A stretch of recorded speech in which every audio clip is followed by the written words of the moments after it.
আজকালকার মেয়েদের মন তো মন না, এক একটা বয়েজ স্কুল। আচ্ছা জান, হ্যাঁ তুমি কি আমাকে ভালোবাসো? আমি তো তোমাকে প্রচুর পরিমাণ ভালোবাসি। ও তাই বুঝি। আচ্ছা এই কথাটা কি কারেন্সি বলতে পারবা? কারেন্সিয়া? হ্যাঁ অবশ্যই কারেন্সিয়া বলতে পারবো, তবে তুমি যদি আমার হাতটা ধরে রাখো।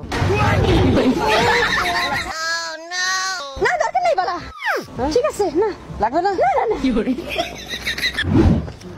এই পৃথিবীতে সবচেয়ে নির্লজ্জ ব্যক্তিকে জানেন? যে ফেল করবে যাই না, পরীক্ষা দিতে যায়।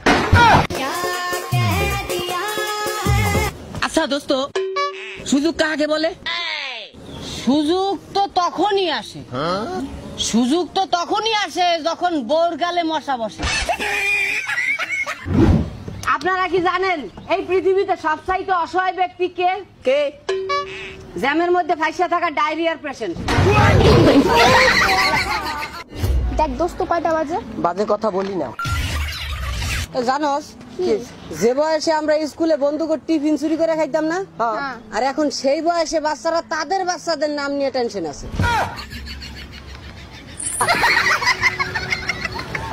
সিঙ্গেল লাইফটা শাকসবজির মতো, খুবই স্বাস্থ্যকর, কিন্তু কেউ পছন্দ হয় না। ছেলে ছেলেদেরকে শালা বলে গালি দেয়, কিন্তু কোনো মেয়ে আদৌ পর্যন্ত মেয়েকে ননদ বলে গালি দেয় না।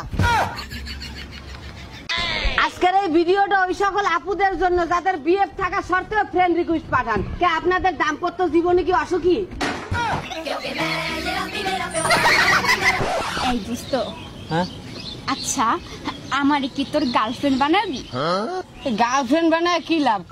মায়ে কইছে সময় মতো ভালো বউ আইনা দিবি। জান, যখন আমরা প্রেম করতাম তখন তুমি আমার কতবার আই লাভ ইউ বলতা, বাট এখন কেন বলো না? নির্বাচন শেষ হয়ে গেলে স্লোগান আর কেনা মারে। আপনি দোষ করলে কখনো ভেঙে পড়বেন না, একটু ঠান্ডা মাথায় চিন্তা করেন দোষটা কার ঘরে চাপান যায়। তুই কি দোষ করছিস? না তো। তুই ঝাটকা খাইলি কে? না এমনি। সবকিছু টিকটক মনে হয় না। কি লাভ এত উন্নত প্রযুক্তি দিয়ে যদি অনলাইনের ভিতরে কেউ ঠাডা একটা থাবরি না দিতে পারি? মেসেজের রিপ্লাই যদি কিস্তিতে আসা শুরু করে দেয়, তাহলে বুঝে নিবেন আপনার বাবু অন্য কোথাও লোন নিতেছে। আচ্ছা দোষ, একটা কথা আমার মাথায় ঢুকাইতেই পারতে আসি না। বিয়ের সময় মাইয়ারা এত পরিমাণ কান্দে কে? ওরা আসলে বুঝতে পারে যে এখন বাপের আদর শেষ, শ্বশুর বাড়ি যে আড়ি বাতিল মাজা লাগবে। বাপ আমারও কম ছিল না, ভাব আমারও কম ছিল না।